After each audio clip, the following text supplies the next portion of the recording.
Hello，大家好，今天是6月12号，美股盘前行情快报，我是阿哲，我们又再次见面啦。特斯拉运线上破抄底成功，3天上涨10%，基本修复了前期一半跌幅，但30分钟预主需要先获利兑现，之后再做选择。苹果如期走弱，而博通低点变盘，出现启动买点。美股依旧维持震荡上行，但昨天出现了空方信号。我们看到今天的行情图版。首先，我们来到本期视频的行情目录。今天是市场观察纳斯达克指数第197的视频。阿哲依旧通过以下3个部分讲解本期视频美股盘前观点。在第一部分，我们老样子依旧讲解有关纳斯达克指数的浪形分析和日内的点位撑压。在今天周四盘中有哪些支撑和压力位，我们在日内要去关注的。而后讲完指数环节，我们再看到第2和第3部分会讲到以下个股，分别是特斯拉、英伟达、半导体指数、博通、阿斯麦、苹果、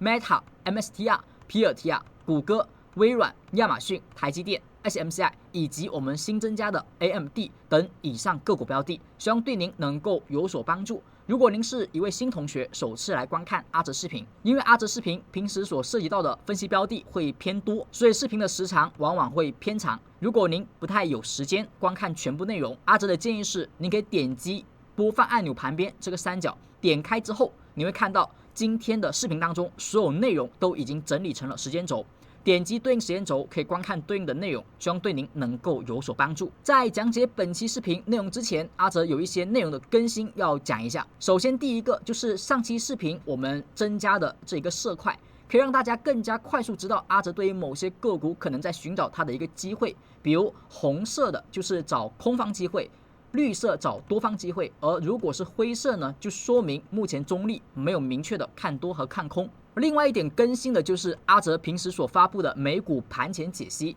在昨天的盘前信息当中，阿哲也特意增加了有关个股的解析，也是通过空方、中性和多方机会来去进行标记。所以如果您是刚刚订阅阿哲同学，在未来的一个盘前解析当中，您还可以再看到更加仔细的关于个股的解析。而这解析的内容，您结合本期视频和未来的每一期的行情视频，它的效果会更佳。阿哲今天的视频也会对于昨天的一些个股的异动做一个分析和讲解。那么接下来我们看到指数的分析，昨天的市场出现了一根负阴线，所谓的负阴线是股价高开冲高回落，最后收盘价把昨天的阳线覆盖一半以上，这叫做负阴线。像前期的这一根、这一天和这一天都是负阴线。负阴线之后呢，短期出现调整，它是属于大概率事件。在前期所出现的3次负阴线当中，只有最后一次因为第2天数据向好的原因，所以出现了上涨，而后其他的2次基本都出现了不同程度的调整，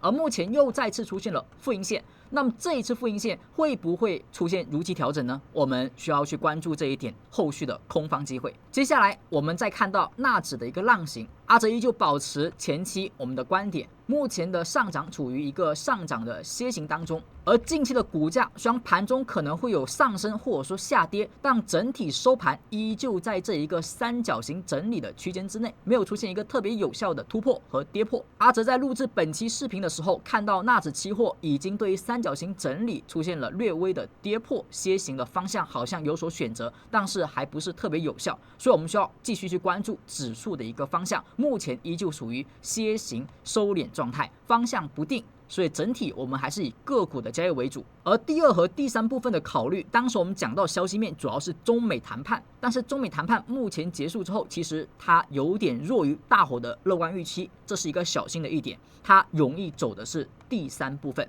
消息面开始有所不佳，那么股价不管是消息面不佳还是股价正常运行，只要没有出现强势的高开高走的形式，那么楔形就还在维持。而一个上升楔形的方向只要保持，往往上升楔形它选择的方向是向下的，这个几率呢甚至可以达到7-8成以上。也就是说，只要当前没有出现消息面特别大的利好，出现大幅的上涨，那么就说明3浪高点目前在成立过程当中，而市场在5浪高点确认之后呢，将容易出现4浪的调整。昨天的负阴线会不会成为一个5浪高点？我们需要在后续去跟踪它后续的一个下跌力度。所以对于浪形的判断，目前还未去修正，依旧认为当前处于在一个3浪的上涨当中，处于小5浪的结构，而目前小5浪的结构容易形成高点。那么美股的空方信号难道就是负阴线吗？不止如此，接下来呢，我们会讲到有关今天日内的股价撑压。如果以上对于负阴线的观点和浪形的观点对您能够有所帮助，那么阿哲要提醒一下，如果您是老同学，可不要忘记为阿哲视频照常点上您的宝贵的小红心，点上一个赞。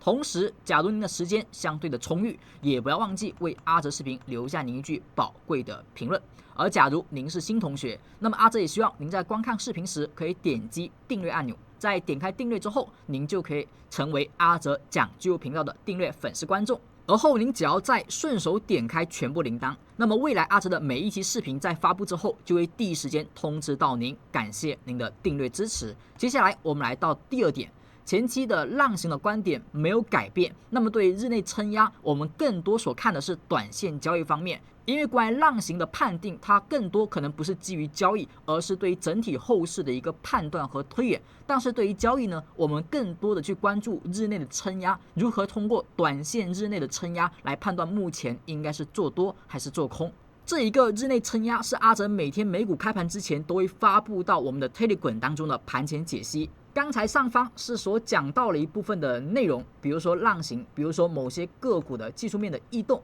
而下方这一个内容就是关于指数以及特斯拉、英伟达他们的点位的预测。阿哲会把每天的更新的点位都发布在 Telegram 的学习小组当中，您只要是订阅观众就能够限时收到这条信息。那么怎么去用到这些点位呢？您可以非常简单的用它作为日内的支撑和压力，也同样可以用作于日线上的一个交易思考。目前你所看到的右侧图表就是纳指日线红绿灯的标记。所谓的红绿灯就是基于阿哲盘前给到的点位去进行标记的。比如在这个地方出现了一个价格的绿灯，它的含义就是阿哲盘前所给到的那一个压力位被收盘突破了。只要每天给到的压力位都能被突破，那么就说明它处于多头强势，短线应该做多为主，直到出现红灯，预示着阿哲给到的日内的支撑被跌破了，那个时候说明有风险。所以对于红绿灯交易呢，也很简单。正常，如果昨天为红灯，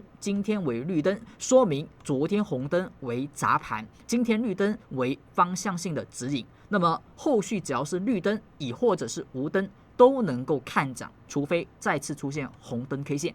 所以以此呢，可以用红绿灯做一些顺势行情的短线交易，同时也发现，在上涨中的回调和它的一个结束点，以及上涨时开始容易调整的位置，下跌行情当中也是一样的。当出现连续红灯，就说明经常跌破日内支撑，就是空方占优。途中所出现的反弹绿灯，第二天只要是红灯，那么就说明还是要以做空为主。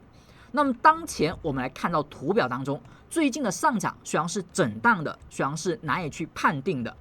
但你会发现的是，这里是一个红灯的话，第二天是绿灯，则说明它的调整结束，继续能够看涨。而出现了红灯再接绿灯，其实就是一个看涨点。出现了红灯为绿灯，则是一个看涨点，都是短线上的一个提醒。那么现在出现了一种信号，这个信号呢很少见，在长时间上涨的过程当中，就是一个绿灯后第二天立马接红灯，这个信号是非常稀有的。它代表昨天的绿灯有很大的机会是一个诱多情况。上一次出现还是在中美谈判之前的这一波冲高，当时出现了绿灯，第二天出现了一根相对的假阳线，而这根假阳是红灯，下跌力度不强，但是因为绿灯转红灯，说明昨天为诱多，而后市场这个高点保持了一周，后续中美谈判有所利好才出现突破。那么现在呢，股价出现了绿灯转红灯，而红灯 K 线却是一个实体的阴线，比前面这一次是要强劲很多的。所以这个地方所出现的空方信号，要比前面这里更加具有杀伤性。所以它除了是一根负线之外，同时你可以把它作为做多者的止盈点、高抛点，同样也可以作为做空者的一个入场点。只要后续不转为绿灯，保持无灯和红灯，那么做空者则可以不断的建立你的优势，直到下一个绿灯的产生。接下来我们来看到今天的点位，今天的预测高点是19708.17，而预测的低点是19459.05。这两个价格，一个是预测高点，一个预测低点，如果今天的收盘直接就收在了19708.17之上，说明所有的空单都要注意止损。而假如不在这个点位之上收盘，而是在这其中或者说在这其下去收盘，就说明空方依旧可以去逐步的加仓，建立你的优势，而多头就在减仓之后继续保持减仓，不要再随便的再开新仓，除非绿灯的再次显现。以上就是对于红绿灯非常简单粗暴的一种使用方式，但是它也还是蛮有效的。在后续的个股解析当中，我们也同样会以此作为参考。比如像昨天的特斯拉，阿哲盘前所给到的高点是335.541，而昨天的特斯拉开盘就到了335.5，也就是说非常临近这个预测高点，但最后收盘没过。这也是特斯拉昨天应该高抛获利兑现的一个原因，临近一个高点压力，而确实出现回落迹象，这是一种风险提醒。所以这个点位，不管是个股还是指数，您都可以以此呢去作为依据来判断，对您应该有一些辅助的作用。那么接下来阿哲也要告诉大家，您如何能够每天盘前都看到这个点位。首先，您必须得要是阿哲的粉丝订阅观众，特别是今天刚刚订阅阿哲的同学，您如果还不知道怎么领取，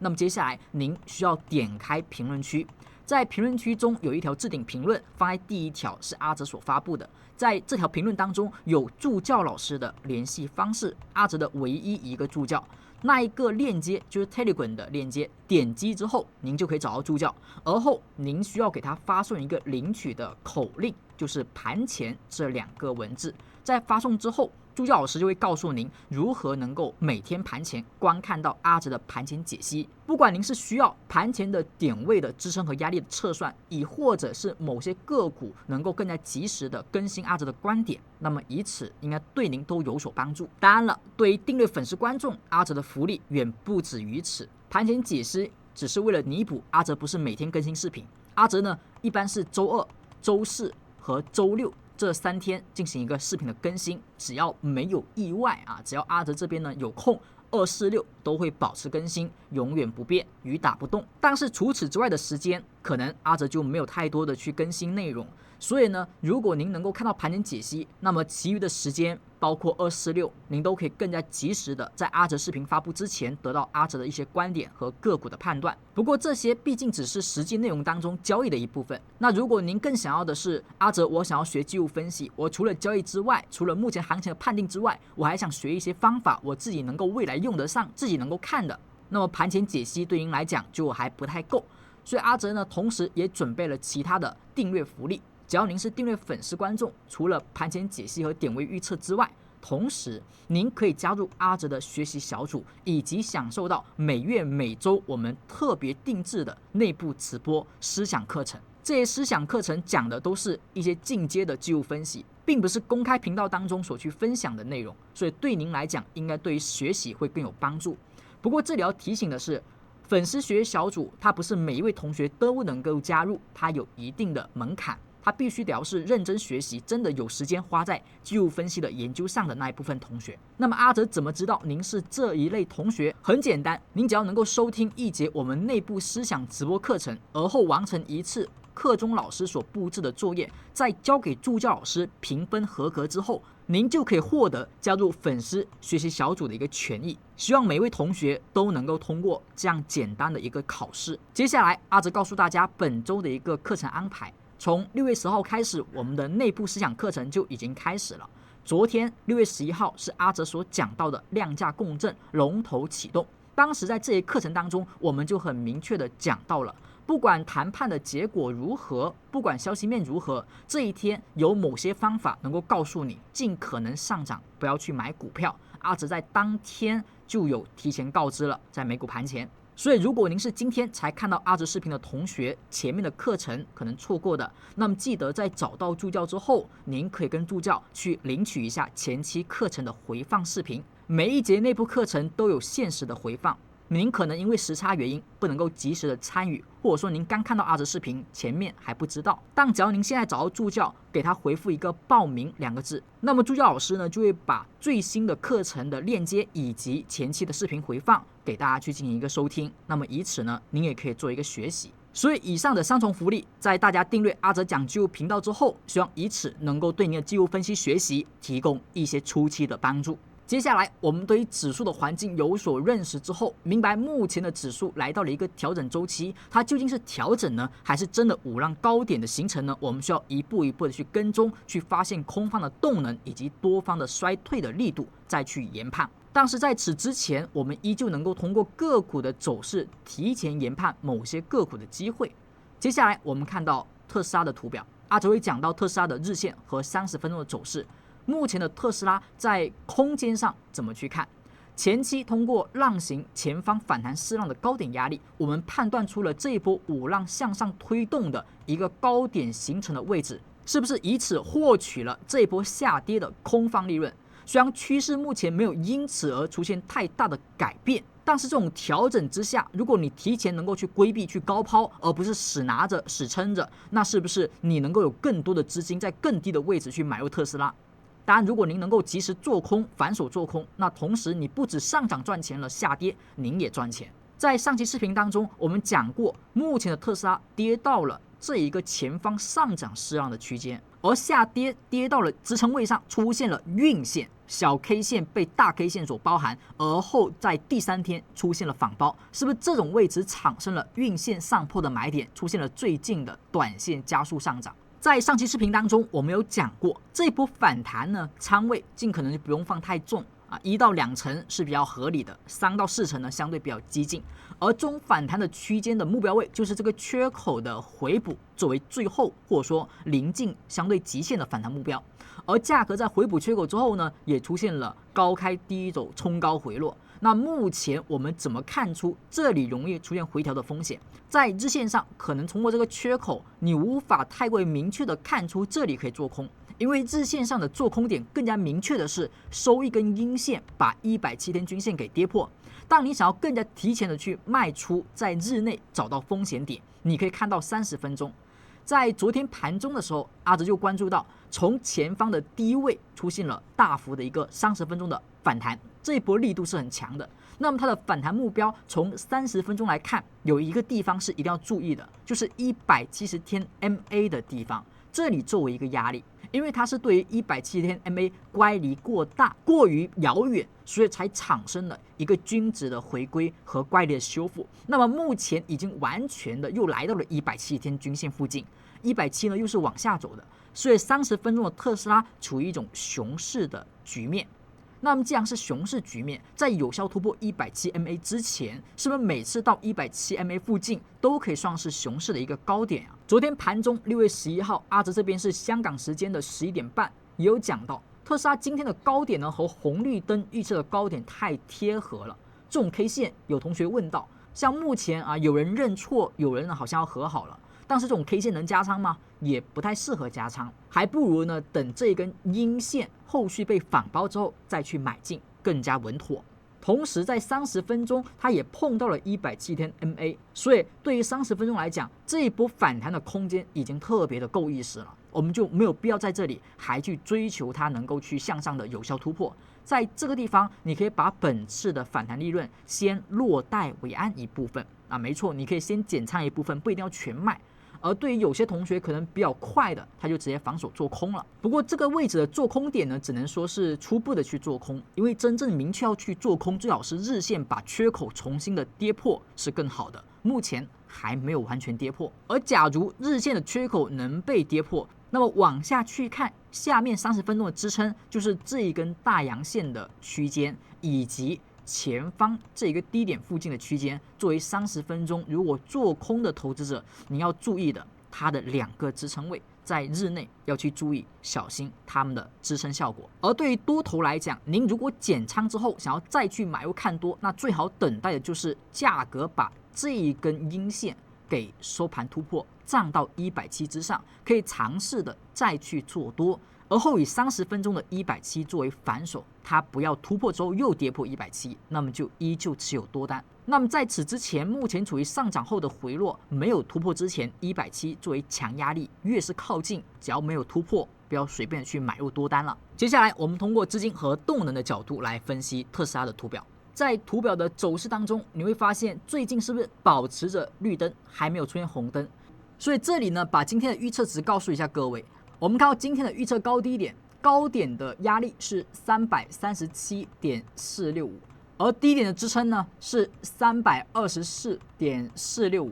股价呢，如果今天收盘在337.465之上，则说明还是绿灯，而且很容易构成阴线的仿包。那么假阴反包则再次的看涨，这是日线上的一个看涨点。而如果没有，反而选择向下，特别是跌破了324.465，那么则作为进一步的加空的点位。我们看到日线上的图表 ，BBD 告诉我们关键的 K 线是谁呢？是这一根连续流出后的流进 K 线。好，它作为关键点，它的高点被突破了，目前的空方点则作为短空。短空因为它的一个支撑位偏近，所以作为日线的图表中来看，这一根阳线的高点则作为一个支撑。股价的回落，你如果是做空，或者说你看回调，这是一个关键的支撑。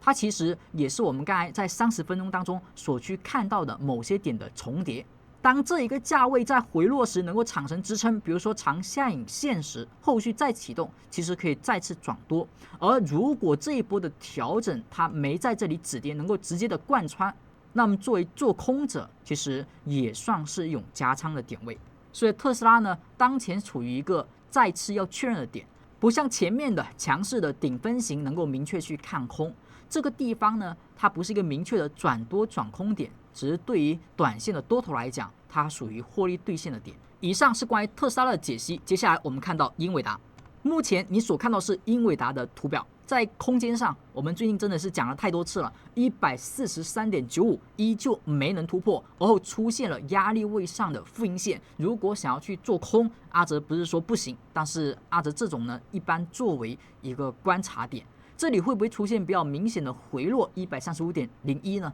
是有机会的，至少这个压力位实在是太久没有去突破了。所以对于英伟达，我们继续的去关注这个地方，它能不能过去？它不过去，其实它很难在这里撑多久的，最后还是得要去下面试探135.01的支撑。所以这里要么出现负线之后 X 的突破，或者说反包，要么呢就如期的看股价135.01的回落，这是空间上的预告。接下来我们再看到资金和动能上。英伟达和特斯拉有所不同的是，他们两者都出现龙头引力高位的风险区，但是特斯拉已经释放风险，而英伟达还未释放风险，这也是做空者呢能够去关注的一点。如果它一旦释放了，开始释放了，那么是不是对于170能够开始有所去回踩？170的数值也差不多临近130，而我们看到红绿灯上，是不是目前还是红灯的区间？最近虽然晃晃悠悠的有所上行，甚至呢有再次的新高，但是它还是红灯后的区间，无灯则说明还在红灯管理的区间，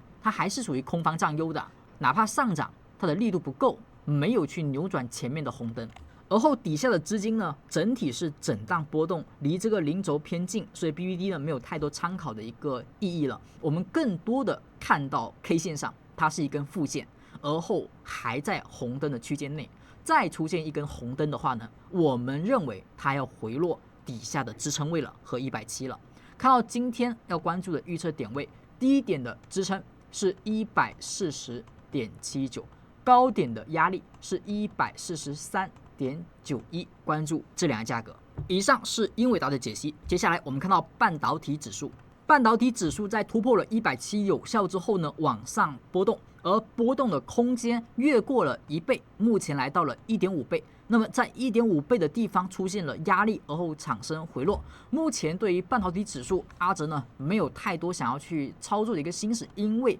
它这里上涨空间压力比较近，而后它又有效突破了，还不如等待它去测试一下2号 K 线的支撑是否有效。只要这里测试有效，那么后续我们再去做多可能会更加可靠一点。因为它一突破有效就来到了压力位，最近保持上行，但是力度还在昨天有所减弱，所以1.5倍作为一个压力，当前没有太多能够去买入的点。而如果您想要参与本次的交易，空间上是不太容易去有参考的，我们更多要看到资金和动能上，特别是红绿灯的角度。目前所看到的图表啊，就是半导体指数的日线图。我们当时是怎么在这里去做出买进的一个提醒的？这个地方的红绿灯买点其实很明确，跟我们之前讲的一样，就是红灯后产生绿灯，它就作为一种买点。当然，它只是用买点，具体的仓位分配啊，还有一些目标位的设立啊，这需要您再进一步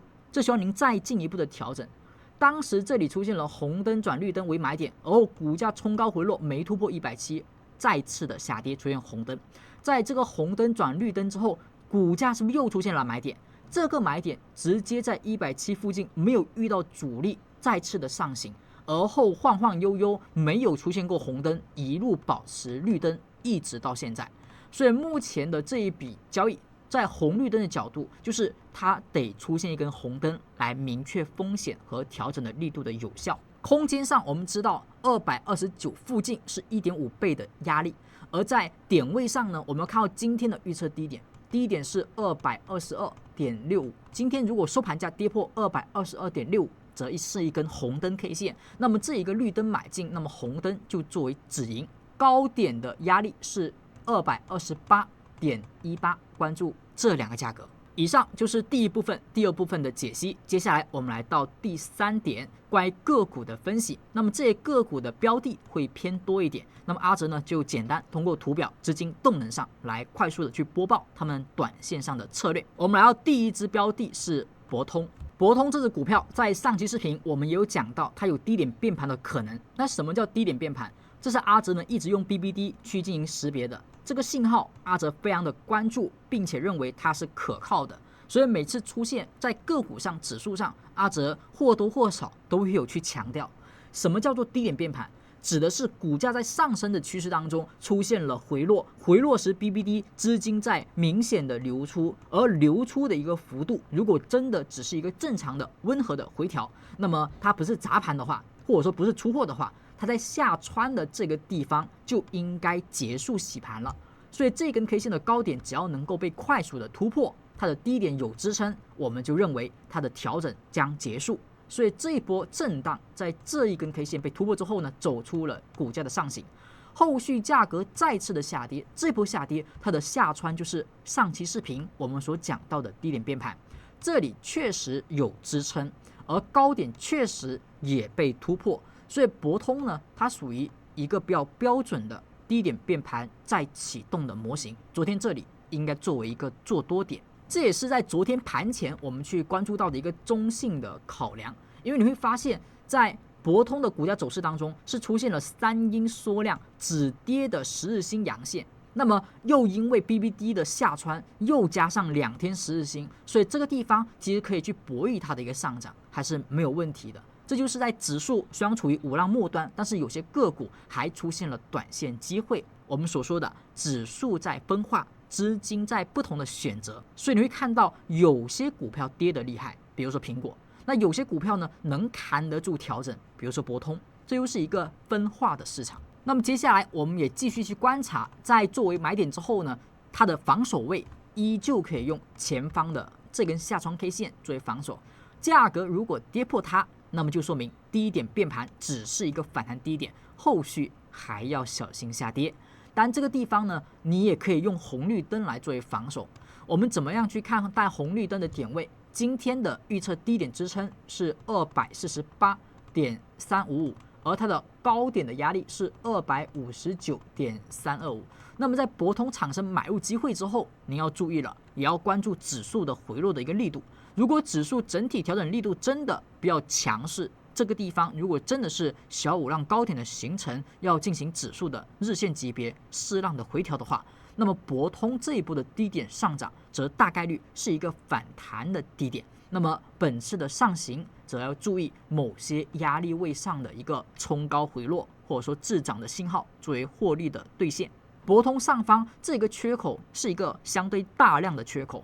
量大的缺口则容易堆积套牢盘，那么价格上去则要面临比较多的抛压。这种情况下，它如果指数有风险释放，那么它是不太容易能够一鼓作气冲过去的，它就容易震荡，甚至呢回归下跌。所以博通是否能够如期启动强势上涨，跟指数环境也肯定逃不过关系。下一支标的我们看到阿斯麦。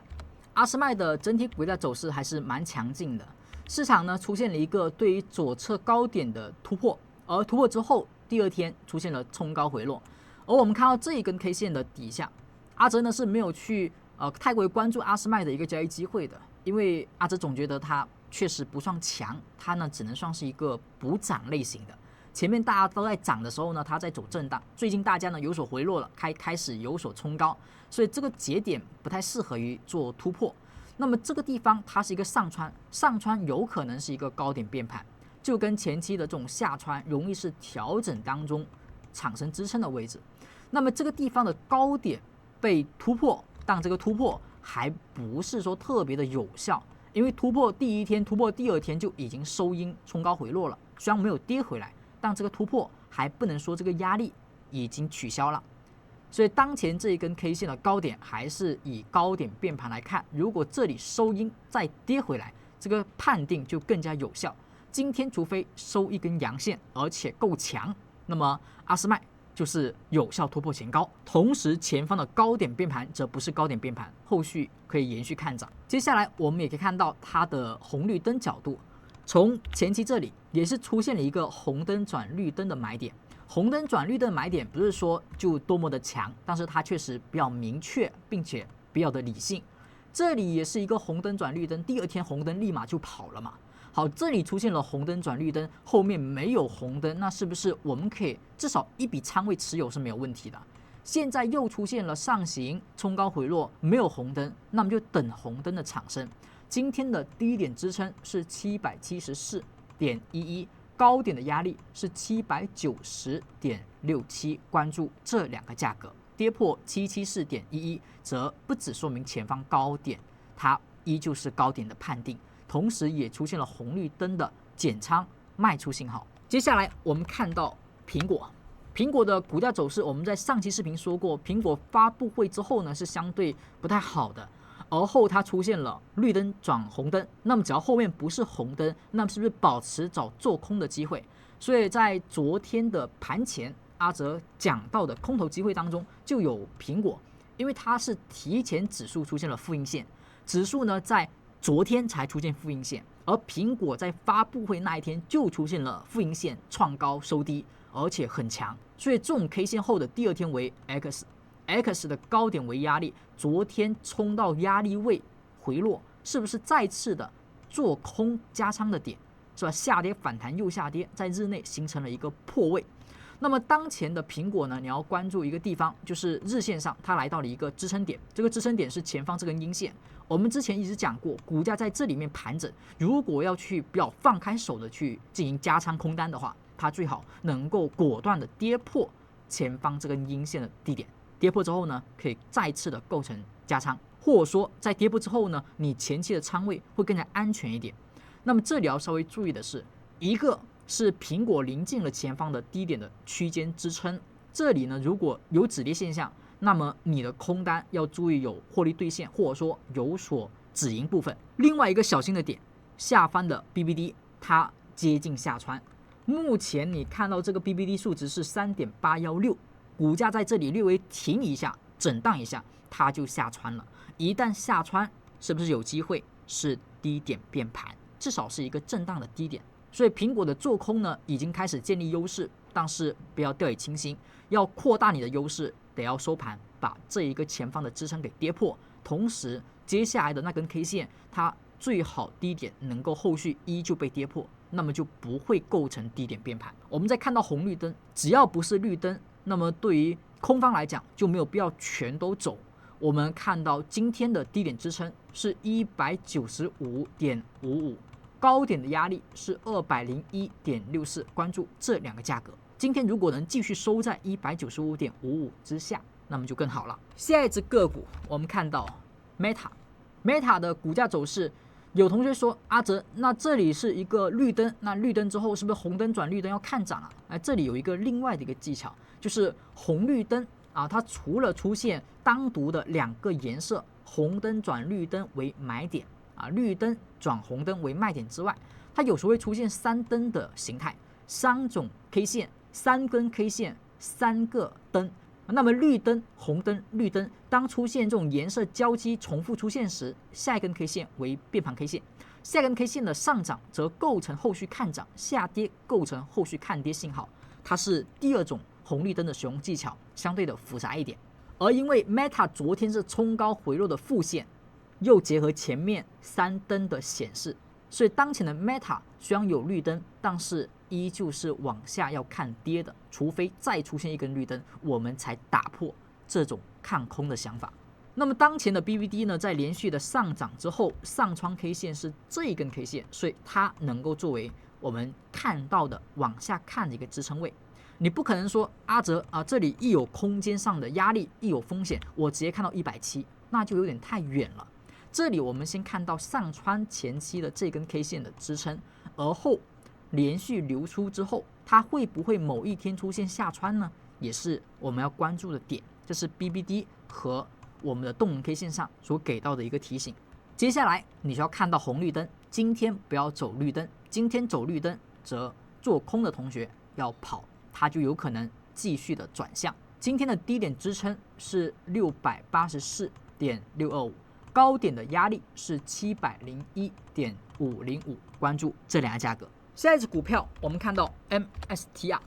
MSTR 之前这一根阳线比较强势的仿包了前方3根阴线，而且是晕线上破。我们说过，晕线上破方向选择向上，绿灯方向也选择向上，买点是没有问题的。但是上期视频我们讲过，买点没问题的情况下，空间有没有问题？它的空间上方压力在哪里？如果靠得比较近，是不是就说明你只能做个短多？如果离得比较远，是不是有机会这个起点它还没有走完？但你会发现这个 MSTR 的压力在哪里呢？是不是前期的这个缺口刚好也是左侧大阴线？对于这一个压力跟特斯拉有点类似，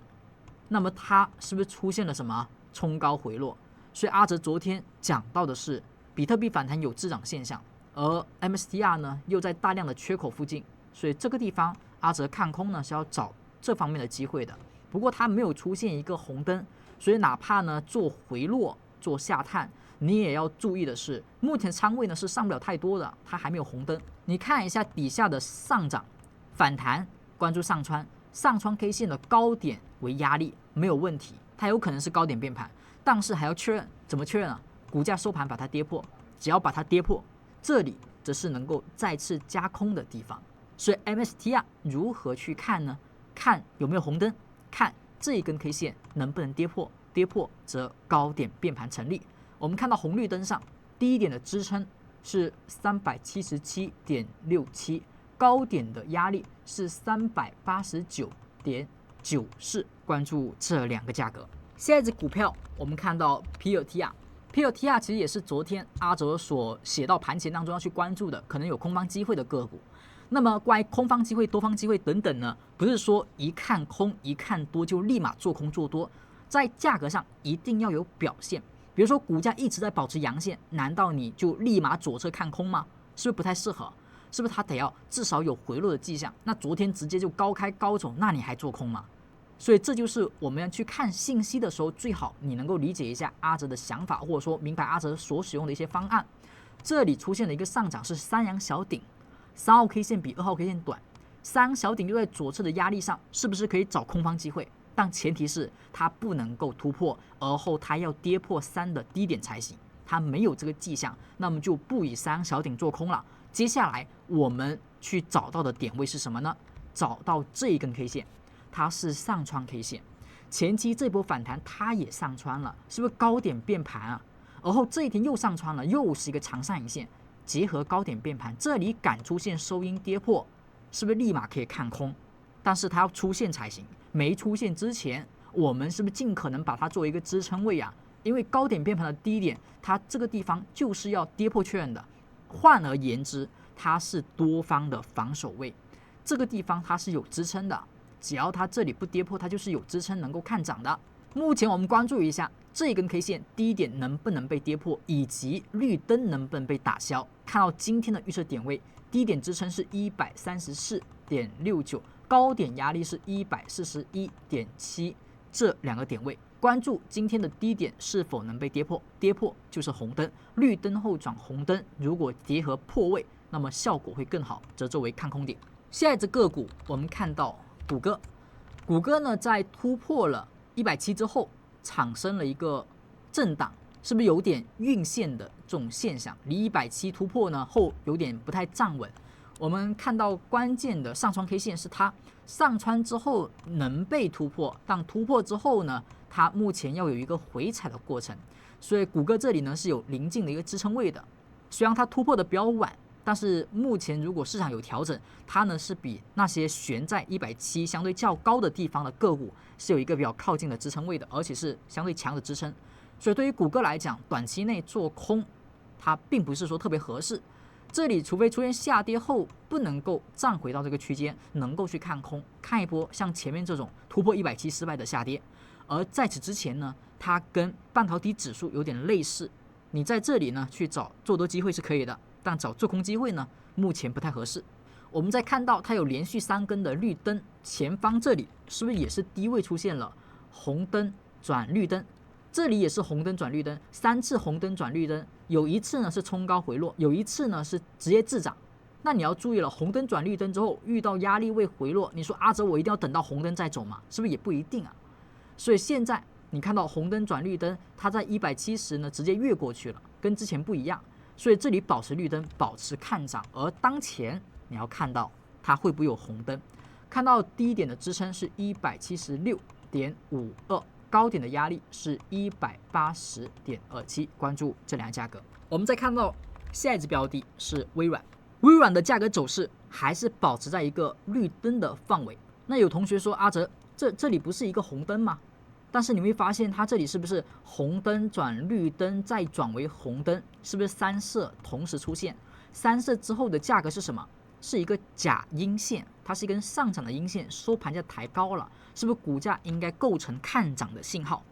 价格呢后续没有绿灯，但是为看涨，这里有绿灯，开始又有绿灯，所以当前的股价走势像微软也跟博通一样相对偏硬，那么价格走势它能够扛住调整。我们需要关注一下微软它是否会产生什么灯？它会产生红灯吗？底下的资金其实保持流出的，这里虽然持续上涨，但是资金其实已经到了一个水下，所以 K 线和资金的走势长时间走的不太一样啊，价格上涨，但是资金是走弱的，说明微软虽然目前在上涨，但其实它的资金呢是有所变化。我们看到今天的预测点位，低点的支撑是471.137，高点的压力是476.952。今天的收盘如果跌破471.137，那么就构成一个离场信号，那么这一波上涨则到绿灯转红灯，那么应该有所结束或停顿了。下一只股票我们看到亚马逊，亚马逊昨天出现了负阴线，而且是比指数要强的负阴线，它的收盘价比昨天最低还低，而且是3阳小顶信号，3阳小顶加负阴，那么是不是效果会更好？所以当前呢，它又属于突破170走了不远，那么这一个信号就认为价格是不是往下去回踩我们的170均线的可能性较大一点？所以这里呢看一个回调，但也仅是回调，因为170是向上的，而后170呢最近是出现了一个突破，还算是 OK 有效。目前底下的资金上穿的 K 线是这一天啊，这一天是上穿的，所以它呢可以作为另外的170之上的一个支撑，它得要先在这里出现盘整再看170。对于亚马逊的这个股价走势，有同学说能看空吗？这个可以是可以，但是空间其实不大。在下跌过程当中，它遇到的支撑呢，因为比较靠近170和靠近这个上穿 K 线，所以它这遇到的支撑呢会比其他股票会相对多一点。我们关注一下今天的点位，低点的支撑是210.29，高点的压力是215.8，关注这两个价格。下一只个股我们看到台积电，台积电的走势对于左侧的缺口是一个冲高回落，这也是昨天讲过的，看多头可以看到一个短线的上冲机会，就是一个冲高回落，只能说日内可以看一下，走到这个位置，你想要再去看到有多少上涨空间呢？对于台积电来讲，至少要把这个缺口给吃掉才行。这个缺口是一个也是巨量的缺口，所以当前面临这个地方属于压力比较大，除非你说我前期这个红灯转绿灯我去买进了，像这里不只是红灯转绿灯这里是3个颜色的灯，而后呢看下跌是吧？股价看跌，这里是3个颜色的灯，而后股价上涨，所以看涨。同时呢，也有红灯转绿灯。价格走势目前没有红灯之前呢，你可以低位的同学可以拿，但是走到这里没有必要开新单，没有去加仓的一个必要了。现在看到它的点位是否会有红灯，是你关注的一个地方，213.525。如果收盘跌破这个价格则是红灯，那么只要注意了，低点的绿灯到这个红灯可以做一次停止。高点的压力是218.005，关注这两个价格。我们再看到 SMCI 保持一个震荡的运行，前方呢是一个运线，当运线上破时可以看涨，但是你要知道，有些弱势股或者说同势股，它有可能是过不了这一个震荡的大 K 线的。如果运线上破之后，对于大 K 线难以突破，它就容易走震荡，也就是说它上去之后容易又下来。所以有同学昨天也说到这个 SMCI 想去做空啊，这呢也算是一个选择，但是不算是特别好的一个选择。看到 K 线上，它昨天是没有产生红灯的，依旧保持绿灯当中。所以这里呢，是否能够去加空？一个是运线能不能下破，一个是红灯能不能出现。看到红灯的点位，低点支撑42.995，高点的压力44.765，关注这两个点位。最后我们再看到新增加的 AMD 呢是比较长时间没有去看了，昨天出现了负线。那么为什么这里会去觉得有波段的机会呢？首先第一个，它的170是相对长时间的一个下跌，也就是说从高位跌到现在，它是比指数提前见的高点的。最近指数的上涨很强势，它呢也出现了一个反弹，也还行，破了170均线。那这个170的突破会不会跟前面一样有可能，它有可能又是一个熊市的高点，又出现回落是有可能的。但是我们要关注的是，这里出现了一个量能，阿哲记得它是一个相对的高量。好，高量能够被突破，170也能够被站上2天。当下这个2号 K 线的低点，只要不是出现这种动作如果出现的话，就是做空的优选标的了。只要不出现这个动作，它能够守住170和守住这个2号 K 线，其实呢还是有比较多的上涨空间可以去看的。我们可以认为它出现了一个什么动作呢？出现了一个反转的结构，而在此呢你要看涨，但是前提是它这个位置真的突破成功了。如果没有成功，这样走的话，则是继续看空，继续认为是熊市的高点，依旧看个回落，类似于1浪上涨，再看2浪的回调，仅此而已。这是波段机会的一个看法。